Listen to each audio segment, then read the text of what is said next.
नमस्कार, वैदिक एस्ट्रो केंद्र में आपका हार्दिक स्वागत है।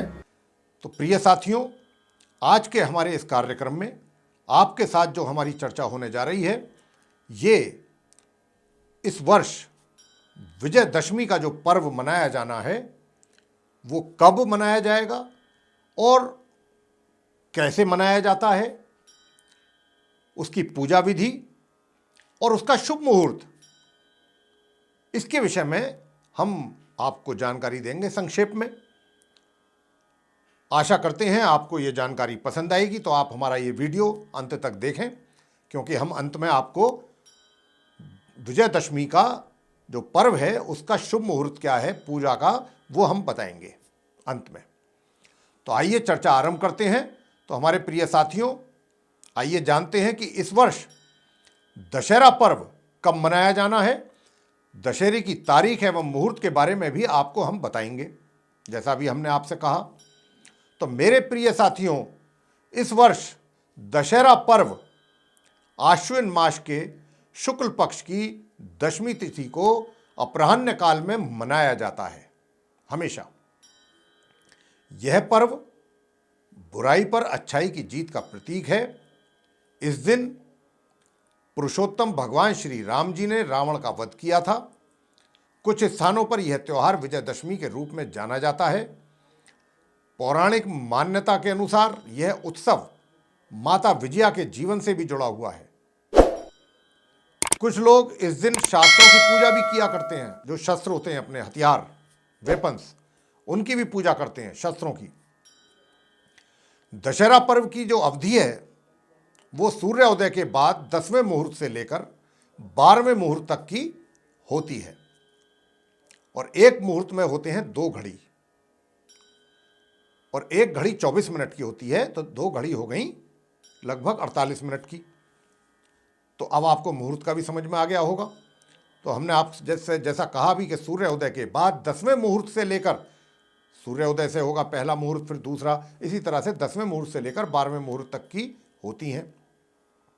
यदि दशमी 2 दिन हो और केवल दूसरे दिन ही अपराह्न काल को व्याप्त करे, यानी कि वहां से जुड़े, तो विजयादशमी दूसरे दिन मनाई जाएगी। यदि दशमी 2 दिन के अपराह्न काल में हो तो दशहरा त्योहार पहले दिन मनाया जाएगा।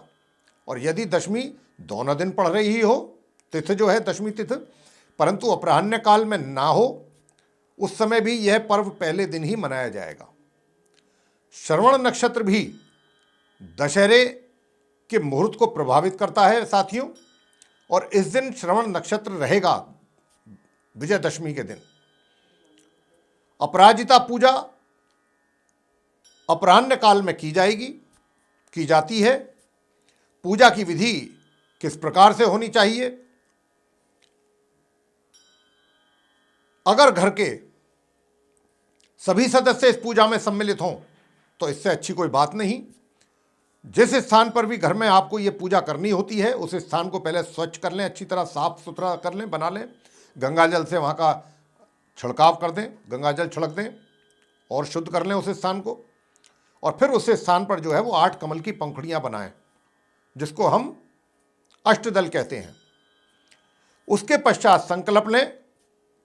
पूजा से पहले संकल्प लेना होता है, जो लेना चाहिए। संकल्प लें आप कि देवी अपराजिता की ये जो पूजा है, आप अपने या अपने फिर परिवार के खुशहाली के जीवन मतलब के लिए कर रहे हैं, उनके खुशहाल जीवन के लिए कर रहे हैं। उसके बाद फिर अष्टदल चक्र जो आपने बनाया है, 8 पंखुड़ियों का, गुलाब की, कमल की, क्षमा करें, तो अष्टदल यानी चक्र जो है वो 8 कमल की पंखुड़ियों के मध्य में उन जो बनाई है आपने, वहां पर अपराजिताय नमः मंत्र के साथ माँ देवी अपराजिता का आवाहन करें। कहने का भाव ये हुआ कि वो जो आपने कमल की जो 8 पंखुड़ियाँ बनाई हैं, जिसको अष्टदल कहते हैं, उसके मध्य में माता को आवाहन करना है, रख करके माता की एक फोटो, और वहाँ पे आपने इस मंत्र का भी उच्चारण करना है साथ साथ कि अपराजिताय नमः, ओम अपराजिताय नमः, और ऐसा करके आपने जो है वो माता का आवाहन करना है। कहने का मतलब माता को आपने बुलाना है, उनका स्वागत करना है कि आप आइए, पधारिए। अब माँ जया को तो दाईं ओर ओम क्रिया शक्ति नमः इस मंत्र के साथ जया माता का आवाहन करना है तथा बाईं ओर मां विजया का ओम ओमाय नमः इस मंत्र के साथ आवाहन करना है। 3 मंत्रों के साथ माताओं को आवाहन करना है, उनको स्वागत करना है, उनको बुलाना है, बैठाना है। इसके उपरांत अपराजिताय नमः, जयाय नमः और विजयाय नमः मंत्रों के साथ आप पूजा करें आरंभ। और अब प्रार्थना करें कि हे देवी माता, मैंने यह पूजा अपनी क्षमता के अनुसार संपूर्ण की है, कृपया मेरी यह पूजा आप स्वीकार करें और जो मुझसे कोई भूल गलती त्रुटि पूजा में रहती है हुई है उसको क्षमा करें। और पूजा संपन्न होने के बाद दंडवत प्रणाम करें माता को तथा फिर इस मंत्र के साथ पूजा का समापन भी करें। और मंत्र क्या है? ओम हारेण तु विचित्रेण भास्वतकन कमेखला अपराजिता भद्ररता करोतु विजयम मम। ये हुआ मंत्र। इस मंत्र के साथ आप पूजा को संपन्न करें और इस अपराजिता पूजा को विजयादशमी का महत्वपूर्ण भाग भी माना जाता है।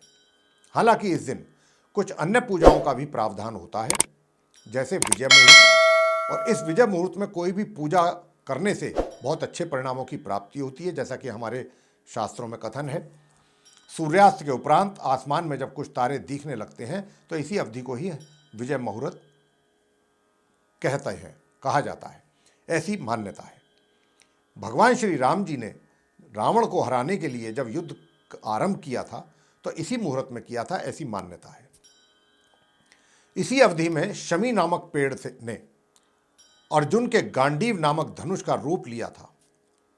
यह दशहरे का ही दिन साल के सबसे पवित्र दिनों में से एक माना जाता है प्रिय साथियों। और क्षत्रिय योद्धा और सैनिक इस दिन अपने शस्त्रों की पूजा किया करते हैं तथा शम्मी पूजन भी किया जाता है। एक कथानुसार जब भगवान श्री राम जी ने लंका की चढ़ाई के लिए अपनी यात्रा का श्री गणेश किया तो शम्मी वृक्ष ने उनके विजयी होने की घोषणा की थी। ये शम्मी वृक्ष के बारे में ऐसा कथन है। ब्राह्मण इस दिन मां सरस्वती जी की पूजा करते हैं और वैश्य यानी कि जो व्यापारी हैं अपने वही खाते की आराधना करते हैं। कई जगहों पर होने वाली नवरात्रि रामलीला का समापन भी आज ही के दिन होता है। ऐसी मान्यता है कि मां भगवती जगदम्बा जी का अपराजिता स्तोत्र करना इस अवसर पर बहुत ही शुभ माना गया है। इस दशहरा, एक तरीके से ये कह लीजिए कि इस दशहरा त्योहार के दिन से जो लोग हैं वो दीपावली के पर्व की तैयारियां शुरू कर देते हैं। यानी कि दशहरे वाले दिन से ही लोगों के दिल और दिमाग में दीपावली को लेकर के एक मन में उत्साह बनना आरंभ हो जाता है। अब हमने कार्यविधि, आपको पूजा की विधि भी बता दी, दशहरे के विषय में भी आपको जानकारी दे दी संक्षेप में।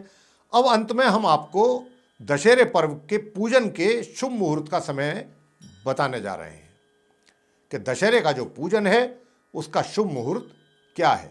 तो देखिए, अपराह्न मुहूर्त जो है वो दोपहर 1:16 से शाम 3:33 तक अपराह्न मुहूर्त कहते हैं। जो एक तरीके से जो तीसरा पहर होता है दिन का, उसको अपराह्न मुहूर्त कहा जाता है, अपराह्न कहा जाता है। तो अपराह्न मुहूर्त रहेगा दोपहर 1:16 से शाम 3:33 तक। और दोपहर दूसरा मुहूर्त है 2:01 से लेकर दोपहर 2:47 तक। इसकी कुल अवधि 46 मिनट रहेगी। तो आप अपनी सुविधा के अनुसार इन शुभ मुहूर्तों में दशहरे के पर्व का पूजन कर सकते हैं अपने परिवार के साथ। और परिवार किसी वजह से नहीं है तो आप अकेले कर सकते हैं। इसी के साथ मेरे प्रिय मित्रों, आप सभी को इस दशहरे पर्व की हमारी ओर से, हमारे चैनल की ओर से बहुत बहुत हार्दिक शुभकामनाएं।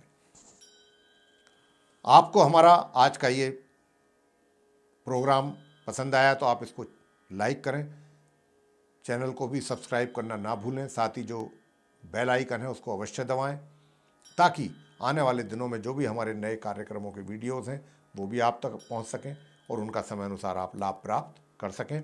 और जितना अधिक से अधिक इस कार्यक्रम के जो वीडियो है इसको आप शेयर करेंगे उतना ही सभी का लाभ होगा, सभी को इसका लाभ प्राप्त होगा।